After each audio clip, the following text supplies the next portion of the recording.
मुझे अंदर आने दो, बाहर खड़ा ना हुआ जा रहा। कब से आपका नाम पुकार रही हूँ, आप दरवाजा ही ना खोलते।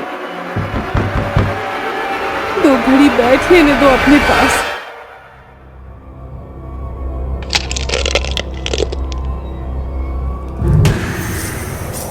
इस कहानी की लेखिका है सोनिया सैनी। 70 के दशक की बात है।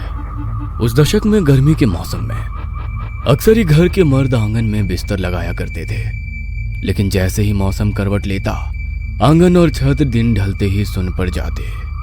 नवंबर का पहला सप्ताह था। हल्की गुलाबी ठंड ने दस्तक दे दी थी। मोहन जिद पर अड़ा था कि वो अभी भी अपना बिस्तर बाहर आंगन में ही लगाएगा। बेटे के दिल की बात वसुंधरा खूब समझती थी।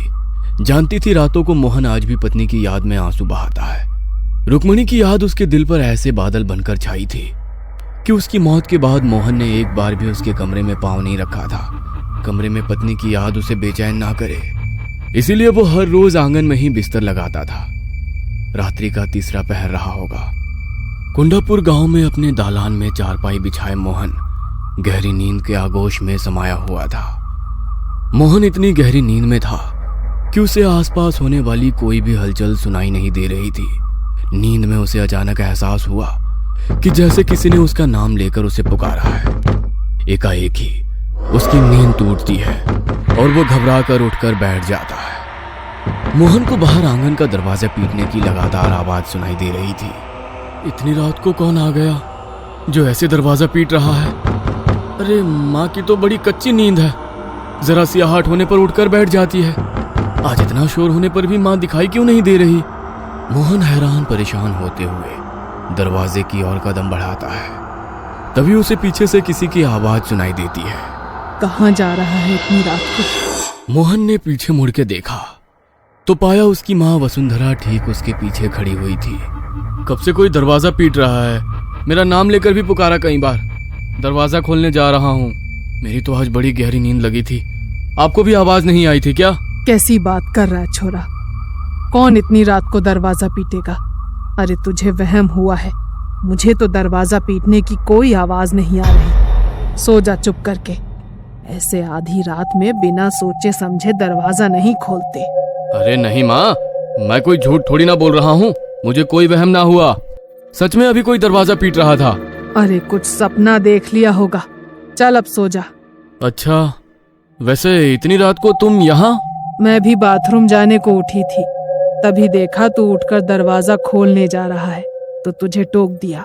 माँ के कहने पर मोहन चुपचाप जाकर अपनी चारपाई पर लेट जाता है। लेकिन अब जैसे नींद उसकी आंखों से कोसों दूर चली गई थी। वो अभी भी असमंजस में था कि उसने जो महसूस किया वो उसका वहम कैसे हो सकता है। जो आवाज उसने सुनी वो झूठ नहीं हो सकती थी।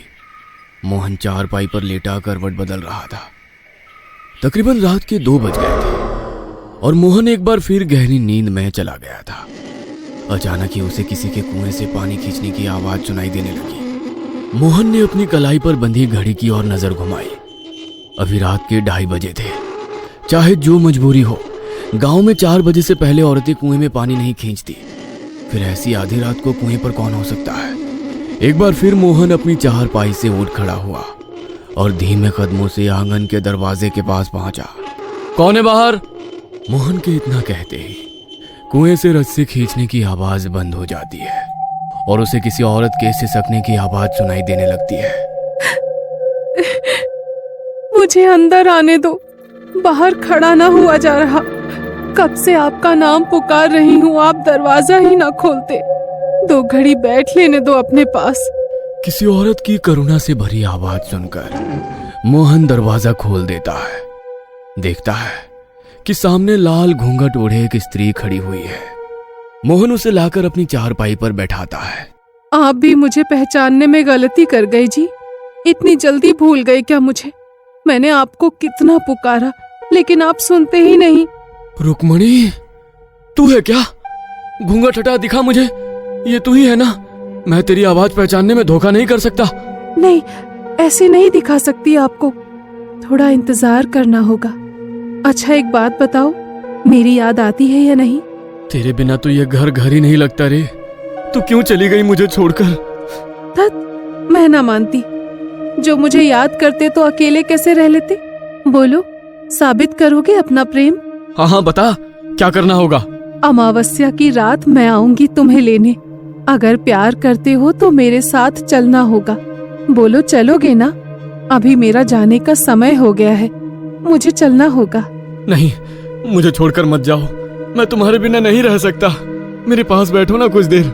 ठीक है, मैं वादा करती हूँ, फिर तुमसे मिलने आऊंगी।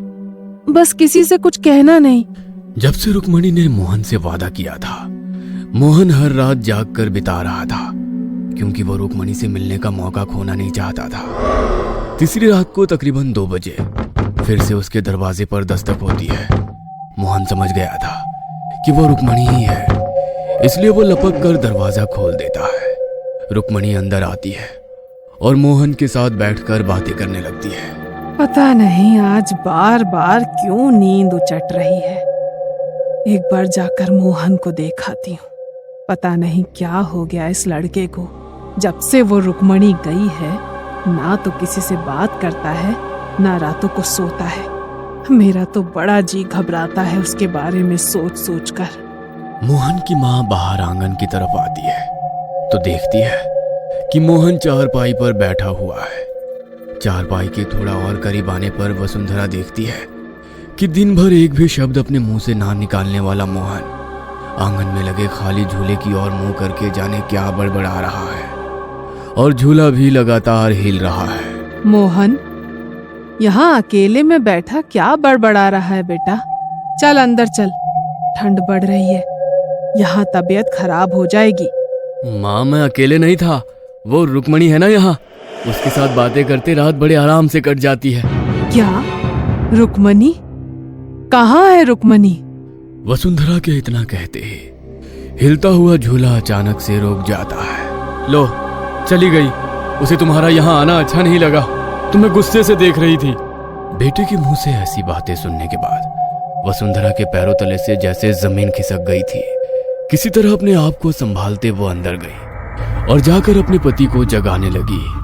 अरे मोहन के बापू, अरे उठो।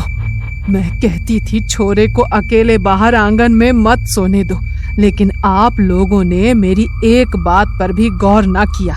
अरे कुछ पता भी है क्या चल रहा है आपके छोरे के साथ? अरे भाग्यवान, क्या हो गया? क्यों आधी रात को शोर मचा रही हो? वसुंधरा कुछ भी कह पाती, इससे पहले ही उसे चक्कर आ जाते हैं और वो बेहोश होकर जमीन पर गिर पड़ती है। अगले दिन सुबह वसुंधरा को तेज बुखार ने जकड़ लिया था। उसकी हालत इतनी खराब थी कि मुंह से शब्द भी नहीं फूट रहे थे। किसी तरह शाम होते होते बुखार कम हुआ तो उसने मोहन को अपने पास बुलवाया। मोहन, आज के बाद तू बाहर आंगन में नहीं सोएगा, और मैंने पहले भी कहा है, तू हनुमान चालीसा का पाठ किया कर बेटा। तू सच सच बता छोरा, क्या सच में तुझे वो रुक्मणी दिखाई देती है? माँ, जीते जी तूने उसे चैन से रहने ना दिया, अब मरने के बाद तो उसे चैन लेने दे। और मैं बता रहा हूँ, अगर मेरे और रुक्मणी के बीच में आप लोग आए ना तो अच्छा ना होगा। वैसे भी बस 1 हफ्ते की बात है, उसके बाद मैं यहाँ नहीं रहने वाला। क्यों? कहाँ जा रहा है? तू बावला तो नहीं हो गया है? जा रहा हूँ अपनी रुक्मणी के साथ। वैसे भी मेरा मन नहीं लगता अब इस घर में, जहाँ वो रहेगी मैं भी वहीं रहूंगा। होश में आ छोरा, लुगाई के गम में बावला हो गया है क्या? कुछ होश है तुझे? क्या कह रहा है? अरे मर चुकी है रुक्मणी, और मरे हुए के साथ मरा नहीं जाता। अब वो तेरी लुगाई नहीं, एक प्रेत है। खबरदार, जो मेरी रुक्मणी के लिए कुछ कहा तो। अचानक ही मोहन की आंखें सफेद हुई और उसका चेहरा बदला बदला सा लगने लगा। दोहरी सी आवाज में उसने कहा, जब ये मेरे साथ जाना चाहता है तो तू बीच में क्यों आ रहा है? दूर रह वरना पछताएगा। मोहन का ये रूप देखकर घर में सभी सदमे में आ गए थे। उसके बाद किसी की भी मोहन से एक भी शब्द कहने की हिम्मत ना हुई। कुछ देर बाद मोहन थोड़ा सामान्य हो गया था, लेकिन उसके चेहरे पर एक अजीब सी बेचैनी दिखाई पड़ रही थी। अगले 2 दिनों तक मोहन ने ना किसी से बात की, ना ही कुछ खाया पिया। बस बेचैनी में वो हर समय अपनी उंगलियां आपस में रगड़कर अपने कमरे में चहलकदमी करता रहता और रात में सबके सोने के बाद आंगन में अपनी चारपाई लगा लेता। छोरे के रंग ढंग देख रहे हैं जी आप? अरे पूरी तरह से उसके बस में हो गया है। अरे लगता ही नहीं है कि हमारा छोरा है ये। अरे मुझे तो लगता है सच्ची में ले जाएगी हमारे छोरे को वो। कुछ करो, नहीं तो हाथ धो बैठोगे उससे। रुक्मणी मोहन की पत्नी और वसुंधरा की बहू थी। 16 की उम्र में ब्याह कर वसुंधरा के घर आई थी। ससुराल में पति मोहन से प्यार तो मिला, लेकिन सास की नजरों में वो हमेशा खटकती रही। कारण था रुक्मणी का निसंतान होना। ब्याह को 13 बरस बीत गए थे, लेकिन अभी तक कोई खुशखबरी सुनाई नहीं पड़ी थी, जिसके कारण सास वसुंधरा बहू को खरी खोटी सुनाने में कोई कसर नहीं छोड़ती थी। रुक्मणी और मोहन की शादी की सालगिरह थी। रुक्मणी आज 16 श्रृंगार करके बिल्कुल दुल्हन की तरह तैयार हुई थी। मोहन और रुक्मणी अभी पूजा करने मंदिर जा ही रहे थे कि वसुंधरा ने एक बार फिर बहू को कोसना शुरू कर दिया। बूढ़ी घोड़ी लाल लगाम, 13 बरस में एक औलाद तो पैदा न कर सकी, बस दुल्हन बनवा लो इसे रोज। मेरे तो भाग्य फूट गए। ऐसी सूखी बेल मैंने अपने आंगन में लगाई कि मेरे घर की हरियाली को ही खा गई। अरे ऐसी कौन सी खुशी दे दी तूने ब्याह करके जो तेरी सालगिरह मनाऊं मैं? दुल्हन बनी घूम रही है मनहूस कहीं की। अरे मैं तो कब से कह रही हूँ दूसरी शादी करके अपनी वंश बेला आगे बढ़ा ले, लेकिन ये छोरा तो जैसे लुगाई के बस में हो गया हो पूरा। मैं तो कहती हूँ मर भी जाती ना तो भी मेरा पीछा छूटता। दूसरी बहू लाती तो कम से कम बच्चों की किलकारी तो सुनने को मिलती। तेरे जीते जी तो ये छोरा मानेगा नहीं दूसरे ब्याह को। सास का कहा एक एक शब्द आज रुक्मणी के सीने को छलनी कर रहा था। उस पर भी मोहन की चुप्पी उसके सब्र का इम्तिहान ले रही थी। रुक्मणी ने ठहर कर एक पल को पति की ओर देखा और घूंघट में मुंह छिपाकर रोने लगी। जब सास के ताने उसके बर्दाश्त से बाहर हो गए तो रुक्मणी घर से निकली और जाकर सीधा कुएं में कूद गई। जब कई घंटों तक भी रुक्मणी घर में दिखाई ना दी, तब चारों ओर सब उसे ढूंढने लगे। अचानक ही मोहन की नजर कुएं में तैरती उसकी लाल चुनरी पर पड़ी तो उसके मुंह से चीख निकल गई। वो आखिरी बार था जब किसी ने मोहन के मुंह से आवाज सुनी थी। उसके बाद तो मोहन ने ऐसी चुप्पी साधी कि बात करना ही बंद कर दिया। मन ही मन मां वसुंधरा भी बहू की मौत से बहुत दुखी थी। गुस्से में वो रुक्मणी को हमेशा ही बहुत कुछ कह दिया करती थी, लेकिन वास्तव में वो ऐसा कभी कुछ नहीं चाहती थी कि रुक्मणी ऐसा कोई कदम उठा ले। मोहन को रुक्मणी की मौत का ऐसा सदमा लगा था कि वो रुक्मणी की मौत का जिम्मेदार खुद को ही समझने लगा। रुक्मणी की मौत के बाद उस कुएं के पास अजीबोगरीब घटनाएं घटने लगी। कभी वहां से किसी के चीखने की आवाज सुनाई देती तो कभी कुएं के पास खून की छींटें दिखाई पड़ती। कभी खून से सने पांव के निशान मिलते तो कभी कुएं का पानी लाल हो जाता। गांव में दबी जुबान से ये बात होने लगी थी कि वसुंधरा की बहू की मुक्ति नहीं हुई है और अब वो एक प्रेत बन गई है जो अपने होने का एहसास करा रही है। पूरे परिवार में डर का माहौल बन गया था। ऐसे में मदद मांगने वसुंधरा और उसका पति एक तांत्रिक के पास जाते हैं। आपकी बहू की असमय मृत्यु हुई है, इसमें कोई संदेह नहीं कि वो एक प्रेत बनकर आपके घर के पास मंडरा रही हो। क्योंकि वो कुआं आपके घर के अंदर ही है, इसलिए सबसे पहले तो आप उस कुएं को घर की 4 दीवारी के बाहर कर दो। बाबा की बात सुनकर घर का दरवाजा गिराकर कुएं के दूसरी ओर से दरवाजा बनाया गया। अब घर के दरवाजे से कुछ ही कदम की दूरी पर ही कुआं था। सबके मन में डर तो अभी भी था, किंतु बाबा के ऊपर यकीन करने के अलावा फिलहाल कोई और चारा नहीं था। जब से दरवाजा बनवाया था, कुएं के पास होने वाली घटनाएं जैसे थम सी गई थी। वसुंधरा भी जैसे निश्चिंत हो गई थी। अब शायद रुक्मणी की आत्मा उन्हें नहीं सताएगी, लेकिन जिस दिन से उसने अपने बेटे मोहन को रुक्मणी से बातें करते देखा था, उसके रातों की नींद और दिन का चैन गायब हो गए थे।